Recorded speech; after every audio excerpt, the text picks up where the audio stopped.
Hello and welcome to Make It Debate, the show in which I pick a song and make it a debate. Today on the chopping block we have the song God Games from Epic the Musical. So as always, go listen that song before you come back to this episode.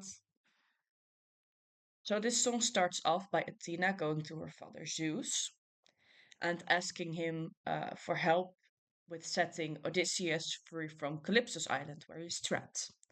Zeus says to do that, she needs to convince five gods. Those are Apollo, Hephaestus, Aphrodite, Ares, and Hera. And if she can convince those five gods, Odysseus will be set free. So, one by one, each god will say why Odysseus shouldn't be let free, and it is Athena's job to convince them that he should be. So, first off, we have Apollo. And Apollo says, "You all know I'm a fan of catchy songs, so with so many sirens gone, I think Odie's in the wrong." So within the myths, Odysseus kills a bunch of sirens that are trying to lure his men and himself into the waters to basically die and drown. And Apollo basically says that he should be held accountable for that. Athena's answer to that was they were trying to do him worse. All he did was reimburse them. Now they'll head with caution first to live another day and sing another verse. Basically saying that if they didn't want to be killed, they shouldn't have tried to kill him in the first place. So Athena actually has a really strong argument here because she's coming in from a different angle. Yes, Odysseus killed those sirens, but he only did it out of self-defense. And by killing those sirens, he gave the other ones a warning that they need to tread with caution, basically, because if they keep doing what they're doing, it's only gonna get worse from them. So if they want to keep singing their songs, they need to think about it twice, basically. And with Apollo convinced, we go on to the next god, Hephaestus. Hephaestus says, "Trust is not given, it's forged. Why should I give him my support? He sacrificed his own cohort." So, yes, Odysseus did sacrifice his own men. He did that when his own men disobeyed his warnings and they ate sacred cattle, which honestly just angered Zeus, resulting in Zeus destroying the ship, killing his crew, and leaving Odysseus as the sole survivor.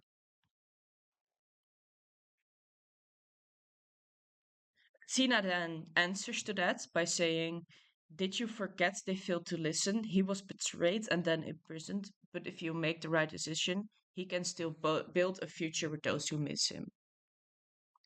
Looking at the first line, this is pointing back to the cattle. Did you forget they failed to listen? Um, he was betrayed and then imprisoned points to the fact that his own men were ready to sacrifice him. And then, if you make the right decision, he can still build a future with those who miss him. Is actually a clever thing that Athena does to pointing to the god's domain. Hephaestus is the god of forgery, so he builds things. And by saying like he can build a future with those who miss him, she convinces him to actually release him. Here, for instance, though, she could have gone further into his domain and actually pointed to the fact that Odysseus was a very strong man himself and actually built some things. Like he orchestrated the building of the Trojan horse and he built some of his palace and he made his own bow, he made his own weapons. So by pointing to that, she would have had a much stronger argument in this case. But within the song, this was enough to convince Hephaestus. Then we come to this one just really bothers me. This is Aphrodite.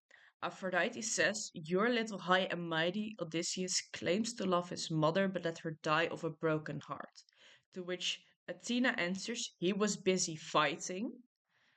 And Aphrodite answers, more like busy spiting the Cyclops, let him feel the pain that his mother felt and rot.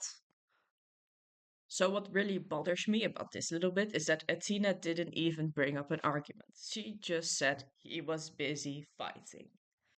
And with Aphrodite instantly saying more like busy spiting the Cyclops, she instantly decredits her argument, if it even was an argument, because it was just saying, he was busy.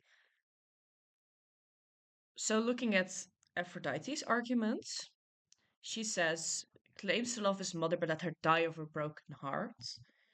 Basically, Odysseus' mother really, really loved him, like she was everything to him. And then he set sail to go fight. And being away for, in the end, 20 years. So within the first few years, his mother actually dies of a broken heart from being away from her son for such a long time. Athena here would have been much better to point at the fact that, yes, Odysseus did leave his mother to die. His love for both women in his life, so uh, his mother, his wife, and his little son, was so strong that even after multiple years, he kept trying to get home, to get back to them. That's all he could think about. He wanted to get back to his wife. And by pointing to that, Athena would have been really more successful into convincing Aphrodite, because how she does it now is after Aphrodite said, let him feel the pain that his mother felt and rot. She just says, wait, please reconsider this. And then we move already on to Ares. So within Greek mythology, Ares and Aphrodite are known to have an affair. So by basically saying, hey, if I can convince you, I'll convince your affair partner. Athena ends up winning the vote from Aphrodite.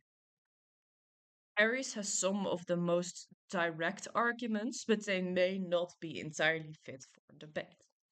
Let's see what I mean. He says, what kind of sick coward holds back his power while his friends get devoured? He didn't even fight Scylla, didn't even try to kill her, hides inside the wooden horse to get the job done, never handles things up front, pathetic and weak like his son. So let's start from the back. Pathetic and weak like his son. This is just a line meant to rile up Athena. Athena, according to the myths, is very good friends with the son of Odysseus. Then the sick coward that holds back his power is looking at the fact that he didn't instantly kill the monster that was an immediate threat to his friends. The wooden horse is pointing to the Trojan War, in which he hid in a horse to get inside and then worked from the inside out.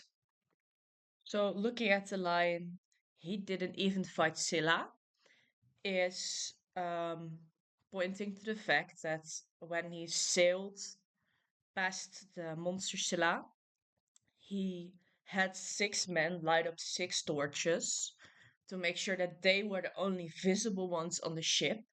Therefore, having them eaten instead of fighting the monster himself, and he could just sail past after that. So, with Ares' arguments now explained, we move on to Athena's response to that. She says, hold your tongue now, his son's my friend, pointing to his last line, which I explained earlier, and tell your lover that a broken heart can mend. Meaning that she's still within Ares' argument, trying to get Aphrodite to change his mind, to change her mind, basically. Then she goes into his arguments, saying, you want more bloodshed, then set him free to get back to his homestead. He'll make everybody bleed. This is, I think, one of the most solid arguments that Athena has, because Ares is the god of war. So by saying that, hey, if you want more bloodshed, if you want more war, I set him free because he'll rain down war just to get back to his wife and son. Oh, so in here, she could have explained this a little more further by going into the fact like, yeah, because he really wants to get home and he's a masterful fighter and he can wield a lot of weapons. So if you want more bloodshed, if you want more war, you need to set him free because he's gonna rain that down. But with both Ares and Aphrodite now convinced, we move on to Hera. So Hera here is the last step between Odysseus and his freedom. Hera says, so many heroes, so many tales. Give me one good reason why yours should prevail. So now Athena and Hera are gonna have this little back and forth. With Athena saying he's got the mind of genius, Hera saying try harder. Athena saying he's pretty skilled with words, Hera saying you can do better. Athena saying he's kinda funny, Hera saying eh. And then Athena hitting Hera with the final blow. Never once has he cheated on his wife. So, Hera being the goddess of marriage and having a cheating husband herself. Because within the myths, Zeus, her husband, is known to have many, many lovers. So, actually, Athena saying this is a very low blow.